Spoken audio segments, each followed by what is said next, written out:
Nosso tema de hoje é das mitocôndrias à luz coagulada, inspirações da espiritualidade à ciência. E nós iniciamos falando de intuição. Para os anglo-saxões, é serendipity, algo que diz respeito aos orientais, a uma certa visão transcendental. Mas a intuição é uma informação por outra via. Ela não é racional, ela não é lógica. Mas Carl Gustav Jung a considerou uma função da psique. Antes de Arquimedes, muitos já haviam tomado banho em uma banheira. Antes de Newton, um número incontável de pessoas já tinha visto uma maçã cair da árvore. E, no entanto, esses dois gênios mudaram o paradigma da ciência a partir da observação que fizeram na banheira e ao ver cair uma maçã. Kekulé, um químico de nomeada, descobriu através de um sonho a fórmula do benzeno. De onde eles tiraram, se não da intuição, um novo toque para a ciência, um novo caminho para o conhecimento. Segundo Albert Einstein, não há um caminho lógico para o descobrimento das leis elementares da física. Unicamente a via da intuição, ajudada por um sentido para a ordem. Ele mesmo, um grande intuitivo.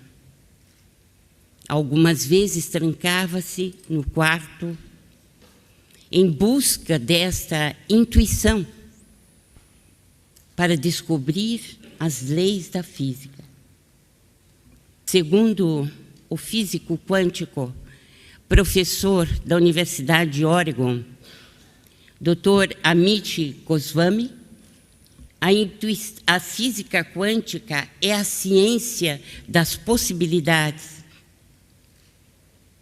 Para ele, a consciência, que nós chamamos de alma ou espírito, é imaterial.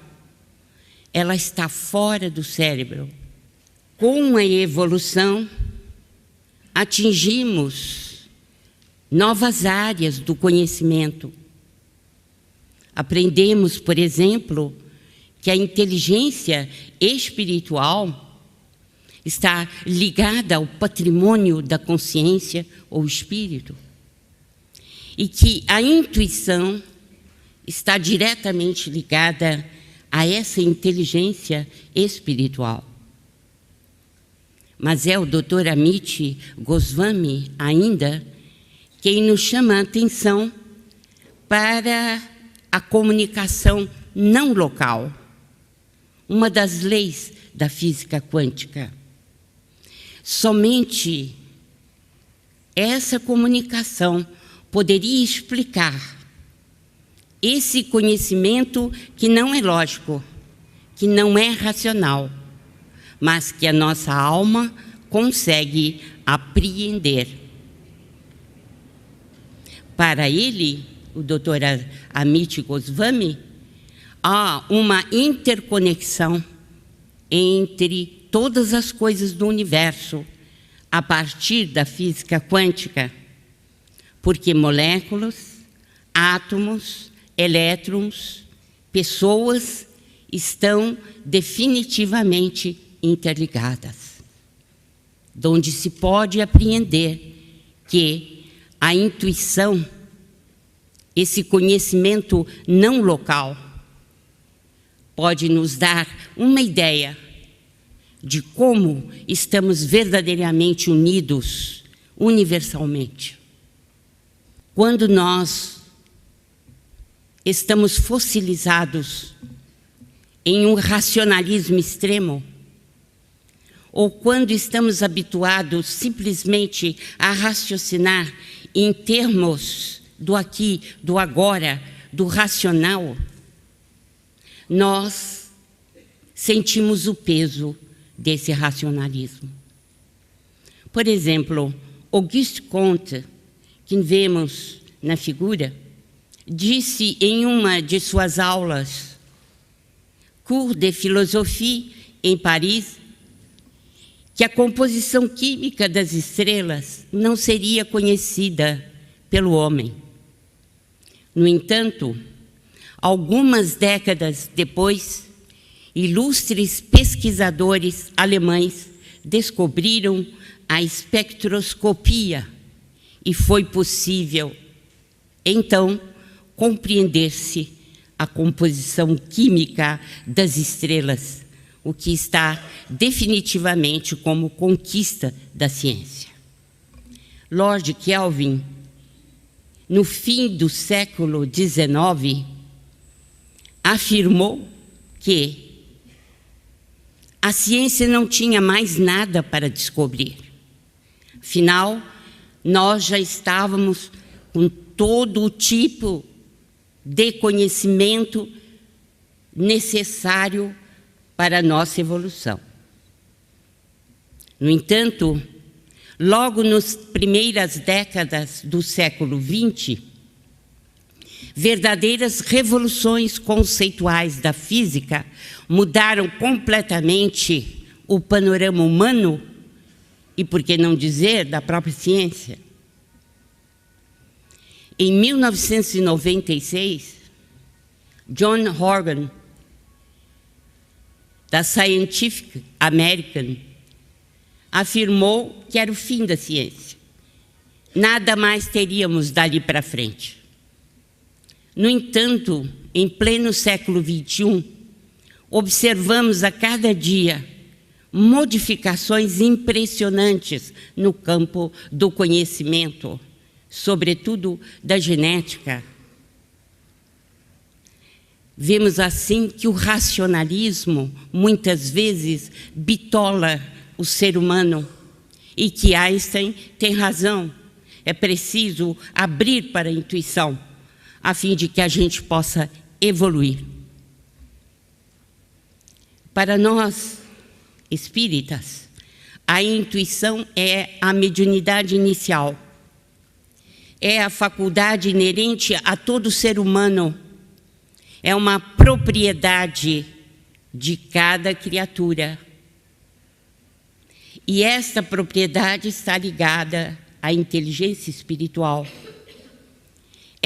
Mas eu gostaria hoje de falar, ir além da intuição, muito além da intuição, porque vou lhes trazer revelações da mediunidade à ciência e que foram possíveis graças à mediunidade de Francisco Cândido Xavier, que viveu ou que esteve ativo na mediunidade de 1910 a 2002, tendo renascido desde 1910, o que completaremos então 100 anos no ano que vem do seu nascimento.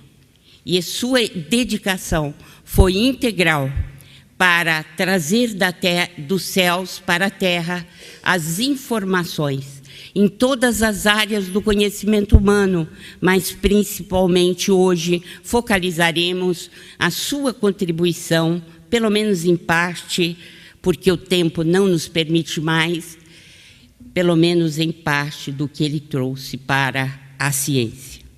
Assim, comecemos em 1945 com o livro Missionários da Luz, no capítulo 2, aprendemos com André Luiz que a pineal governa o mundo das emoções, controla todo o sistema endócrino, comanda as forças subconscientes, supre os órgãos de energias psíquicas e é a fonte de criação das mais importantes. Finalmente, ela é a glândula da vida mental. É impressionante, porque o livro é de 1945, quando todos os compêndios médicos indicavam que a pineal era um órgão vestigial. Ela apenas atuava na puberdade e nada mais. No entanto, em 1958, portanto, 13 anos após a publicação do livro, Aaron Lerner e colaboradores na Universidade de Yale, nos Estados Unidos, descobriram a melatonina, importante hormônio produzido pela pineal. Desde então, as pesquisas vêm se sucedendo em inúmeros laboratórios de pesquisa do mundo, descobrindo a cada ano, a cada período, quais as propriedades da pineal e que ela, em absoluto, não é órgão vestigial, mas continua atuando através da produção do seu hormônio, a melatonina, durante toda a vida do indivíduo. Em 1947, no livro No Mundo Maior, André Luiz nos fala que há um cérebro inicial, que ele chama de subconsciente, onde moram os hábitos e automatismos. O cérebro, portanto, seria constituído de vários pavimentos, 3 pavimentos, pelo menos. O primeiro, como eu disse, seria o subconsciente.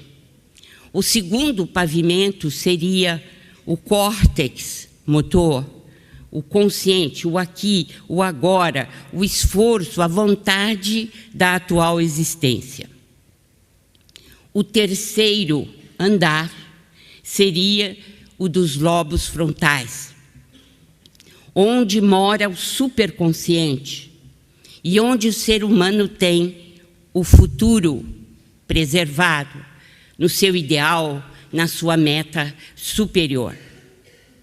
Em 1968, portanto, 20 anos quase depois da revelação de André Luiz, Paul MacLean, em seu livro The Triune Brain in Evolution, ele nos traz a formação em 3 andares, dizendo que o ser humano possui ou vê o mundo através de 3 cérebros diferentes: o reptiliano ou tronco encefálico, a região paleomamífera e a região neomamífera, que desempenham funções diferentes, possibilitando a via de relação do ser humano com o mundo.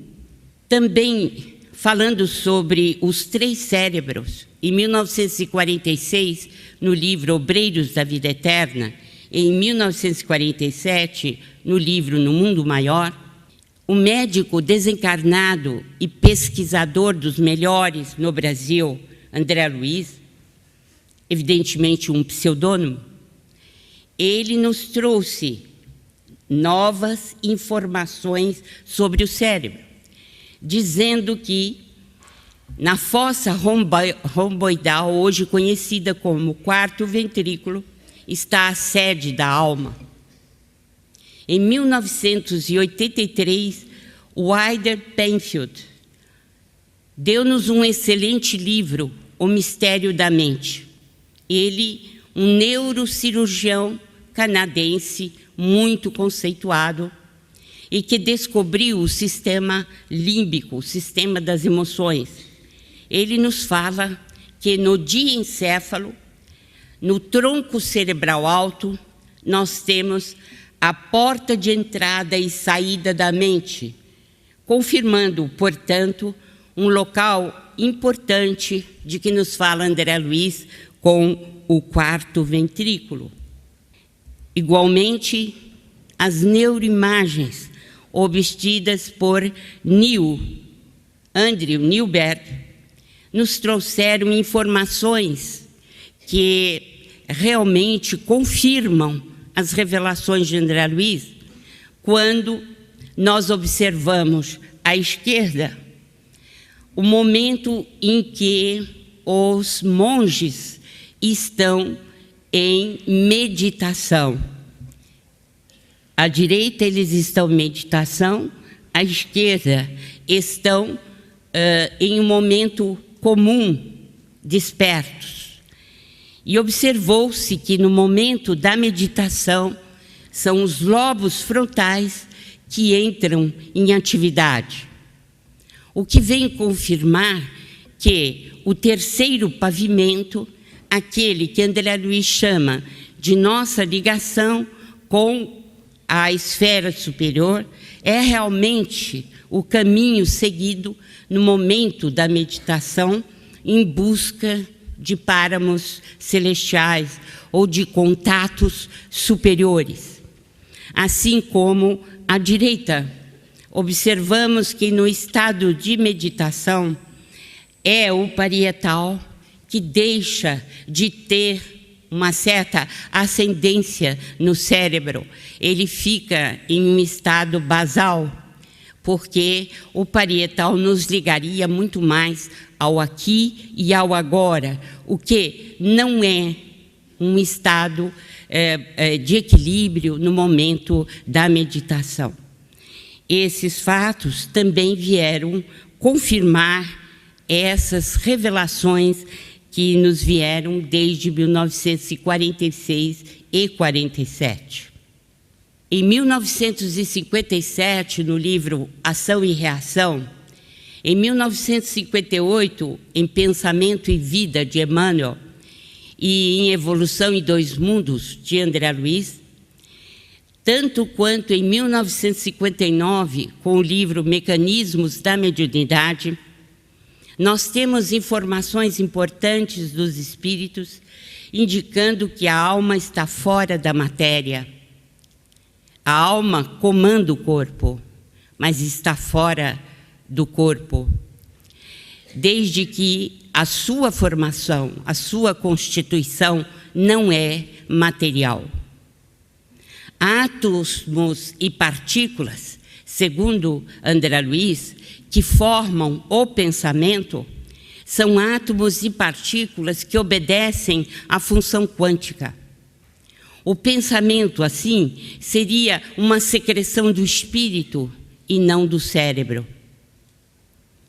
Eles nos revelam também que os pensamentos são ondas eletromagnéticas supraluminais, além da velocidade da luz. E um fato surpreendente, eles nos dizem que o sentimento é que dá forma e natureza ao pensamento. Assim, até o dia de hoje, os cientistas têm procurado separar sentimento, emoção, de cérebro, de razão, de raciocínio. No entanto, os espíritos nos dizem que isto não existe. Nós estamos definitivamente imbricados, razão e sentimento. Nós temos dentro de nós uma produção chamada pensamento, e neste pensamento que parte do espírito, ambas as propriedades nossas, na razão e no sentimento, estão definitivamente unidas. Em 1989, no livro The Emperor's New Mind, de Roger Penrose, nós descobrimos aspectos importantes do pensamento. Entre o que podemos comentar em uma palestra tão exígua quanto esta, podemos dizer que o cérebro, ou aquilo que produzimos através do cérebro, não pode ser comparado com os computadores, porque, na verdade, os computadores não processam significado. Tomando por base o teorema de Gödel, o professor Dr. Penrose, da Universidade de Oxford, nos diz que, na verdade, é preciso buscar um metasistema fora do cérebro, imaterial, para que possamos explicar, na verdade, o funcionamento do cérebro. O Dr. Amit Goswami, que lançou o Universo Autoconsciente em 1993,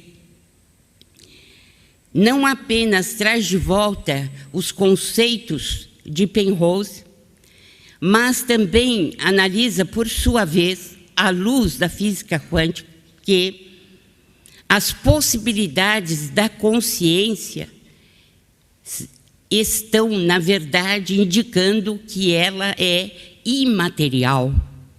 Ela não se encontra, portanto, dentro do sistema material que conhecemos. Em 2004, em seu excelente livro O Médico Quântico, o Dr. Goswami traz de volta os mesmos conceitos do universo autoconsciente, coloca também a interpretação de Penrose para nos dizer que o computador não processa significado, o que quer dizer que a consciência está fora do cérebro. Em 1947, no Mundo Maior, em 1958, Pensamento e Vida e Evolução em Dois Mundos, nesses livros de André Luiz, nós compreendemos que os pensamentos são forças criadoras.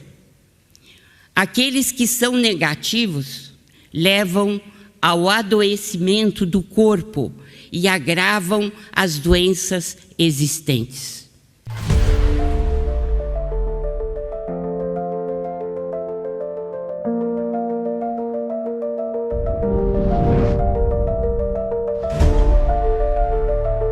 Existem evidências da sobrevivência da alma? Como é a relação entre a mente e cérebro? A saúde mental pode sofrer influência espiritual? Esse é um convite para você fazer parte da história do maior evento sobre saúde e espiritualidade do mundo, o MEDNESP 2025. Nesse ano, a Associação Médico Espírita do Brasil completará 30 anos de pioneirismo nos estudos científicos da saúde integral, que considera o ser humano em suas dimensões biopsicossociais e espirituais. Você terá a oportunidade de estar junto com Rossandro Klinger, Décio e Andoli Júnior, Andrei Moreira, Gilson Luiz Roberto, Irvênia Prada e muitos outros palestrantes, tendo acesso às principais pesquisas que têm transformado o cuidado à saúde. Por isso, o tema central do MEDNESP 2025 é servir para curar-se. O verdadeiro sentido da espiritualidade envolve esta conexão para além de nós mesmos, e esse é o caminho para a saúde integral. Serão abordados temas fundamentais, não apenas para os profissionais de saúde, mas a todas as pessoas que desejam contribuir para levar mais saúde ao mundo. Venha descobrir de 19 a 21 de junho em São Paulo, porque servir pode ser a chave para a saúde de todos e como você pode implementar esta prática na sua vida.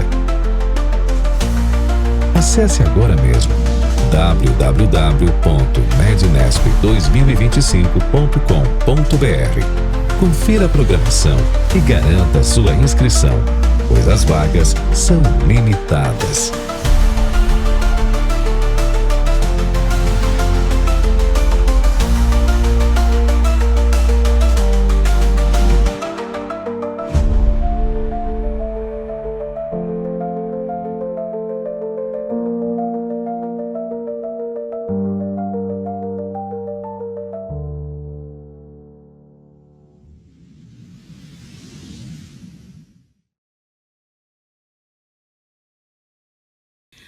Isto é de extrema importância para os médicos espíritas, porque há necessidade de se chegar até ao paciente, de levar até ao doente o entendimento de que o processo de cura, na verdade, é uma autocura e que o paciente necessita, em todos os momentos, colaborar para que a cura se instale, porque os pensamentos negativos adoecem o corpo e agravam as doenças existentes. Aprendemos também nesses livros que o organismo está habituado a funcionar por enzimas ou fermentações. Assim, a renovação das células, o sono, as produções artísticas, o êxtase religioso, os transes mediúnicos, enfim, todos esses estados normais da nossa vida humana são estados que são atingidos através da produção de enzimas. E nós, mais uma vez, frisamos que é o espírito ou consciência que está fora da matéria que produz essas enzimas. Está diretamente implicado na economia orgânica. Do mesmo modo, aprendemos com os espíritos superiores que as mentes conturbadas são capazes de gerar fermentações degeneradas. E essas fermentações degeneradas levam a estados realmente de doença, de enfermidade. Assim podemos detectar que a cólera produz essas enzimas ou fermentações degeneradas. Não é sem razão que Emmanuel nos diz que a cólera é responsável pelo maior número de óbitos no mundo. Assim também a epilepsia e a esquizofrenia são estados alterados do espírito, quer nesta encarnação, quer em outra, mostrando que a mente em perturbação produz fermentações também degeneradas e que nos levam à doença, ao desequilíbrio. Aprendemos muito ultimamente a respeito das emoções, mas foi com Wider Penfield, já citado, importante neurocirurgião do século XX, que descobriu o sistema límbico, o sistema das emoções, e fazendo parte desse sistema, o hipotálamo, a hipófise, a amígdala, etc. A doutora Candace Pert, na década de 1980, confirmou as descobertas de Penfield, porque fez as suas experiências com radioatividade e pôde marcar as células de modo a detectar onde se encontravam as regiões chamadas das emoções ou do sistema límbico. Ela descobriu, por exemplo, que nós temos em torno de 60 neuropeptídeos e 60 neuroreceptores desses peptídeos, e que entre eles nós temos as beta-endorfinas, os hormônios em geral e etc. E foi através dessas experiências que nós pudemos então ver mais de perto a manifestação fisiológica das emoções, algo que parecia impossível. E, no entanto, ela conseguiu detectar. Na verdade, as emoções não estão simplesmente em nosso cérebro, mas elas caminham ao longo do nosso corpo físico, formando um todo, um sistema integrado. As emoções, portanto, percorrem toda a economia orgânica a partir da produção dos neuropeptídeos. A doutora Candace Pert, que nós vemos aqui na figura, descobriu esse diálogo importantíssimo entre o sistema nervoso, o sistema endócrino e o sistema imunológico. Ela e outros pesquisadores estão, portanto, fincados dentro de um conhecimento chamado de psiconeuroimunologia, que nos dá uma ideia abrangente de como o sistema nervoso pode atuar diretamente sobre o nosso corpo, através das glândulas endócrinas e do nosso sistema de defesa ou do nosso sistema imunológico. Assim sendo, descobrimos algo importante para entender as doenças e como a bioquímica da emoção pode nos levar a distúrbios, muitas vezes graves, de vários sistemas do nosso organismo. Assim, basta acompanhar os neuropeptídeos e os receptores de neuropeptídeos para que nós tenhamos uma ideia de como a emoção poderá modificar, né, as regiões do nosso corpo físico. Há uma ligação direta, por exemplo, com os monócitos do sistema imunológico. Verdadeiras obras divinas, os monócitos, que percorrem normalmente o nosso corpo, têm funções diversificadas. Eles são capazes de distinguir o self e o não self, e descobrindo o que não nos pertence, aquilo que não é do nosso corpo, tentam imediatamente expulsar, numa atitude que nos leva a meditar sobre a grandeza de todo o sistema biológico e, sobretudo, da grandeza de nós mesmos e do que construímos ao longo de bilhões de anos. Assim sendo, nessa conversa entre o sistema imunológico, nós nos vemos, por exemplo, diante da comunicação entre as células B e T do sistema imunológico, a partir da ação desses neuropeptídeos. E muitas vezes nós nos surpreendemos de como somos capazes de reagir frente a um problema grave. Também é comum observarmos que depois de passarmos por um desgosto, por uma mágoa muito grande, logo em seguida ou ficamos com a gripe ou temos uma doença que aparece em seguida. Este sistema unificado poderá muito bem explicar como é que essa emoção forte pode nos levar a um desequilíbrio do sistema imunológico. Nós vemos assim que corpo e mente é um sistema integrado.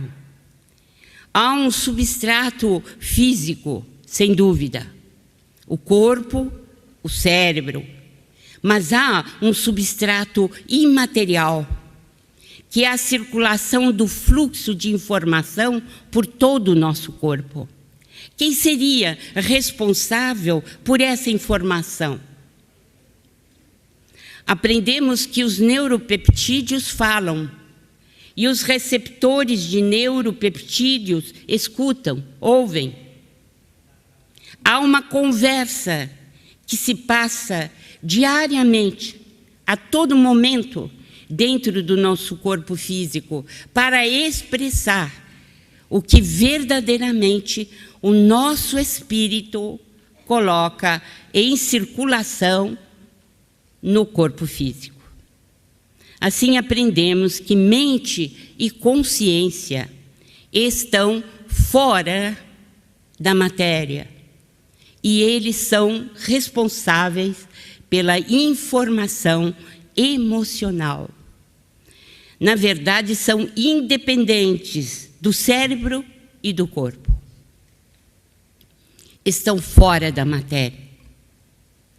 A integração com o mundo celular nos foi trazida por André Luiz no livro Evolução em Dois Mundos, em que ele nos fala que a alma influencia o corpo principalmente através do citoplasma.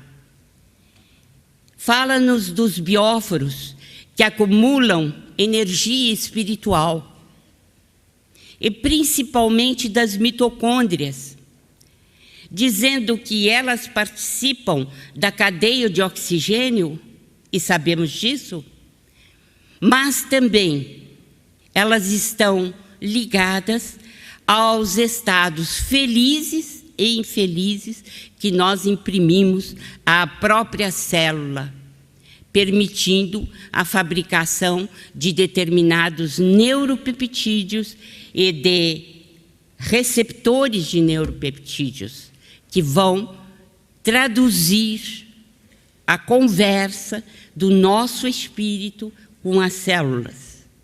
É assim que nós podemos produzir anticorpos e agentes imunológicos a partir de um bom comando que o espírito exerce sobre a célula, sendo a mitocôndria um local excepcional do nosso organismo em que nós inspiramos oxigênio, ela pertence a essa cadeia, ela produz triptofano, mas também ela está ligada a algo que é, por enquanto, apenas uma revelação espiritual, da qual falaremos depois. Então, as mitocôndrias, né, elas estão ligadas ao processo de produção de ectoplasma, segundo André Luiz. E isto passa a ter um significado bastante lógico com as últimas descobertas da ciência. Por exemplo, descobrimos a partir de 1994, com os trabalhos de Guido Kremer, no Centre National de la Recherche Scientifique em Villejuif, na França. A partir de 1996, descobrimos que é a diminuição do potencial mitocôndrico transmembrânico que produz o decréscimo de produção celular. Iniciam-se os processos de apoptose, de morte celular. E isto se dá através dos genes da mitocôndria. Assim sendo, o conceito de ectoplasma e da quantidade de ectoplasma que nós trazemos está configurado nos genes da mitocôndria, porque o núcleo e o seu genoma não descobriram uma fórmula de parar com a replicação celular. O núcleo da célula não conhece a apoptose, não sabe como morrer. Esse comando não vem do genoma celular, do núcleo da célula, mas, segundo as informações de André Luiz, está ligado esse comando da apoptose aos genes da mitocôndria, que produz, evidentemente, o ectoplasma. Em 1947, nós aprendemos nos livros No Mundo Maior, Pensamento e Vida, Evolução em Dois Mundos, que o genoma nosso, os genes do nosso núcleo, eles trazem a expressão da lei de ação e reação. E que nós podemos mudar o nosso destino a cada dia. Ao contrário do que se pensava, de que os genes são imutáveis. Então, a mudança para melhor, para felicidade ou infelicidade, está em nossa consciência, está em nosso espírito, está na atuação que o espírito faz nos bióforos dentro do citoplasma, que podem acentuar ou diminuir a nossa felicidade. Na verdade, a conta do destino ou karma é modificável. Isto veio como que e se encaixa perfeitamente as pesquisas do Dr. Kazuo Murakami, que escreveu The Divine Code of Life. Ele é da Universidade de Tsukuba, no Japão, e descobriu o genoma da renina, algo importante, sobretudo no estudo da hipertensão arterial. Ele diz claramente no seu livro que as atitudes e o ambiente alteram os genes. Isso nós, inclusive, já sabemos por estudos recentes da epigenética. Precisamos usar a nossa mente para ativar os genes benéficos, diz ele. É o pensar negativo que viola as leis da natureza. Os bons resultados científicos dependem da intuição, diz ele ainda no seu livro. Outro autor muito importante nessa área de hereditariedade e conduta é o Dr. Bruce Lipton. Ele nos diz no seu livro The Biology of Belief que os genes não ligam e desligam sozinhos. Os genes não controlam os seres vivos. Que os pensamentos positivos alteram os genes. E que ele propõe uma nova biologia. Uma biologia que permita a integração do espírito à ciência. Uma das suas afirmações notáveis: a mudança da carga eletromagnética das proteínas é a responsável pelo movimento que gera o comportamento delas, e não o DNA. Isso nos leva a, mais uma vez, confirmar as informações vindas pela psicografia de um médium que só teve o 4º ano primário. Os biofótons são conquistas recentes da ciência, mas foram levantados em 1958 no livro Evolução em Dois Mundos. Já vimos que a mente é responsável pela produção de enzimas.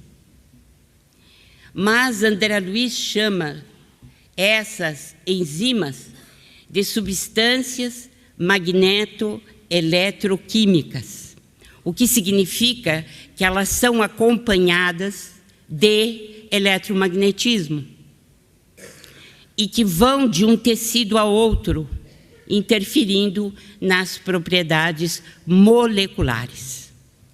Diz André Luiz que sem essa qualidade magneto-eletroquímica, não há possibilidade de catalisar as reações químicas.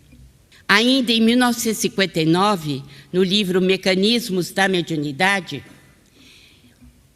o espírito André Luiz acentua que o pensamento ou os pensamentos são oscilações eletromagnéticas inestancáveis.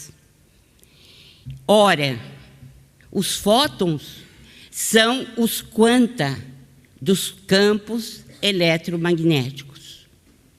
Na verdade, um fóton seria um aglomerado de energia localizada, Nós mesmos sabemos que existem fótons invisíveis, os dos raios infravermelhos e ultravioletas. Mas há um assunto importantíssimo surgindo agora: os biofótons, que são emissões ultra fracas de fótons do sistema biológico. O Dr. Fritz Albert Pope, alemão, nós tivemos a honra de ter o seu filho, Alexander Pope, em nosso congresso da Alemanha.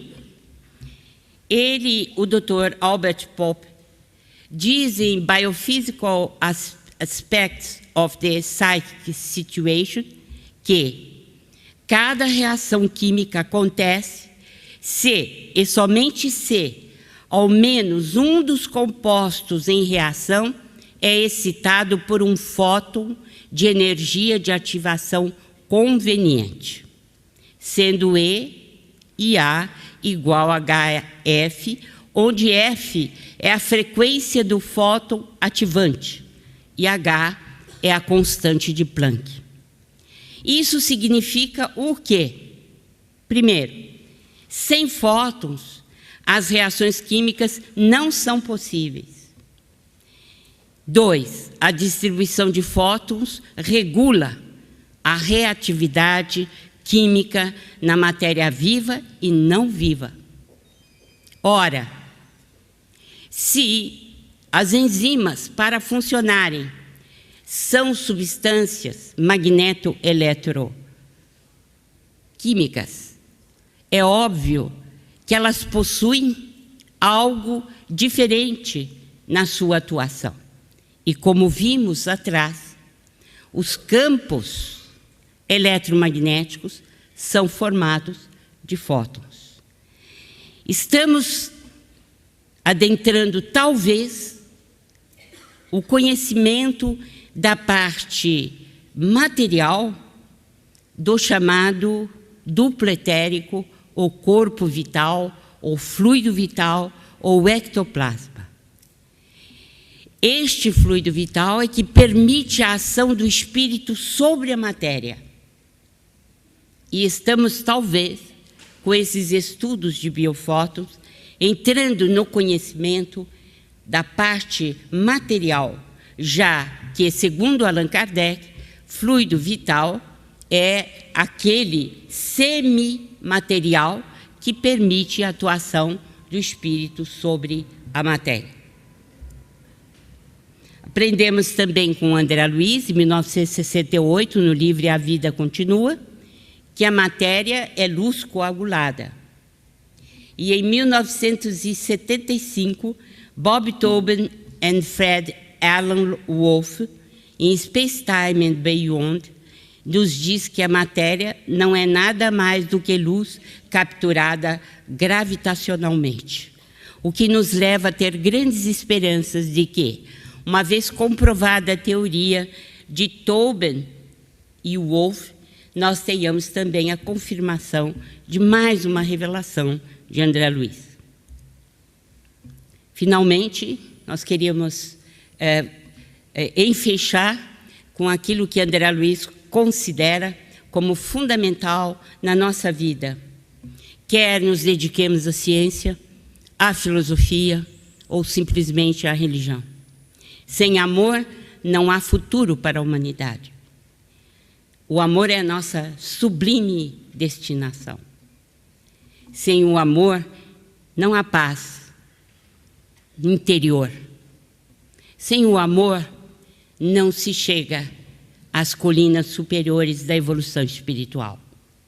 Por isso, nosso eterno agradecimento a Francisco Cândido Xavier, que veio trazer uma contribuição inigualável para a ciência. Muito obrigada.